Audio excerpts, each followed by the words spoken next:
Hello friends, star Nimmala YouTube channels ప్రేక్షకులకి ఈరోజు IPL గురించి మాట్లాడుకుంటున్నాం. దీంట్లో ఒక వింత జరిగింది. అది ఏంటిదంటే గత 100 చరిత్రలో ఎప్పుడు జరగని విధంగా ఈ బజాజ్ హౌసింగ్ ఫైనాన్స్ సబ్స్క్రైబ్ విషయంలో చూస్తే ఎంత అమౌంట్ వేస్తే ఎంత అమౌంట్ అంటే సబ్స్క్రైబ్ అంటే వాళ్ళకి సైజ్ వచ్చేసి 6,560 కోట్లకు సేకరిస్తా అనుకుంటే 63.6 అంటే దాదాపు 3,23,769 కోట్లు అమౌంట్ని ఐపీఓ దాఖలు చేసినట్టు ఎంత టైం ఇదైందో చూడండి.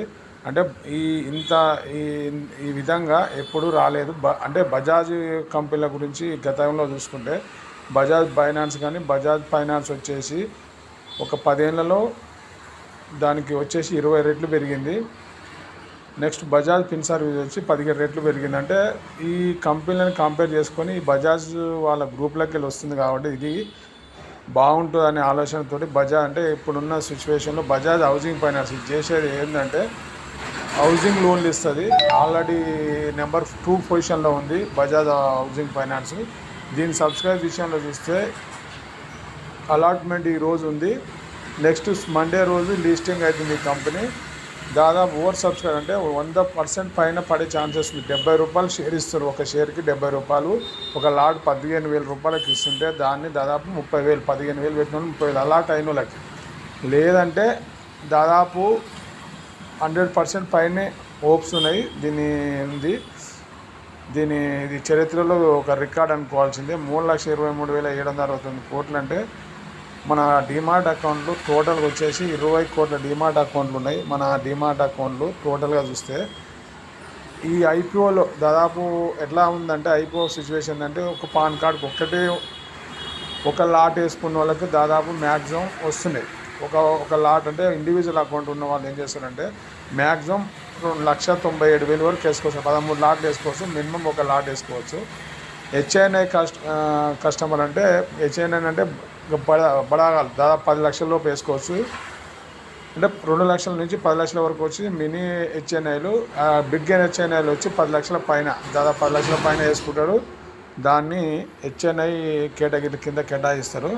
అయితే మన రిటైల్ ఇన్వెస్టర్లు అంటే దాదాపు Bajaj finance Bajaj fin service share holding కేటగిరీలో ఒక షేర్ ఉన్నా కానీ దాన్ని ఇండివిజువల్గా ఎవరైనా షేర్ డిమార్ట్ అకౌంట్ షేర్లు ఉంటే వాళ్ళు డీపీ అకౌంట్లోకి వెళ్ళి షేర్ హోల్డింగ్ ఉన్న వాళ్ళు ఈ బజాజ్ హౌసింగ్ ఫైనాన్స్ని ఐపీఓ వేస్తే ఆ కేటగిరీ ఈక్విటీ పరంగా కూడా షేర్ హోల్డర్ కేటగిరీలో కూడా వేసుకున్న వాళ్ళు ఉన్నారు. అలా కూడా అలాట్ అయ్యే ఛాన్సెస్ ఉన్నాయి. ఈ బజాజ్ హౌసింగ్ ఫైనాన్స్ ఇండివిజువల్గా అండ్ రిటైల్గా వేసుకున్న మొత్తం టోటల్ సబ్స్క్రైబ్ వచ్చి 63.6 అయింది. ఇది 3,23,769 కోట్లు అంటే ఇది ఎప్పుడు చూడలేదు. ఇంకా తర్వాత ప్లేస్లో ఉన్నది ఓలా ఎలక్ట్రిక్. ఇది వచ్చేసి 6,146 కోట్లకు 4% అంటే ఇది అయిపోయింది. 4.3 రెట్లు 15,108 కోట్లు ఓవర్స్. అంటే మనకు కావాల్సినది కానీ 6,000 అయితే మనం 15,000 కోట్లు ఇచ్చినాము. అందులో ఆ 15,000 కోట్లు మొత్తం ఏం తీసుకోరు. 6,146 కోట్లు ఉంచుకొని మిగతా అమౌంట్ని మళ్ళీ రిటర్న్ ఎవరి అకౌంట్లోకి అలాగేస్తారు. అంటే ఎందుకు చెప్తున్నామంటే ఇంత అమౌంట్ని ఇన్వెస్ట్మెంట్ ఐపీఓ ద్వారా చేస్తారని మనం చెప్పడానికి చేస్తున్నాం ఇది. నెక్స్ట్ మ్యాకిన్ ఫార్మా ఇది 4,326 కోట్లు 15 రెట్లు అయింది. 46,386 అంటే భారతీ ఎక్స్చేంజ్ భారతీ వాళ్ళ గ్రూప్ ఇది. భారతీ ఎయిర్టెల్ వాళ్ళ గ్రూప్ ఇది. 42,75 కోట్లకు కానీ 29 రెట్లు సబ్స్క్రైబ్ అయితే 70,250 కోట్లు వచ్చింది. బ్రిడేజ్ బేస్ సొల్యూషన్ ఇది వచ్చి 4,194 కోట్లు కానీ 12 అంటే 28,199. టాటా టెక్నాలజీ 3,043 కోట్లు అవసరం ఉంటే వాళ్ళకి 69 రెట్లు సబ్స్క్రైబ్ అయ్యి 1,56,325 కోట్లు. ఇవి ఈ ఐపీఓలో వచ్చినాయి. చూసుకుంటే మనం అంటే 2,000 కోట్ల ఎబో ఉన్న కంపెనీల గురించి మన టాటా ఇది ఒకటి. తర్వాత అదాని హౌసింగ్ ఫైనాన్స్ 3,000 కోట్ల సైజు ఉంటే 25 రెట్లతో 56,276 కోట్లు.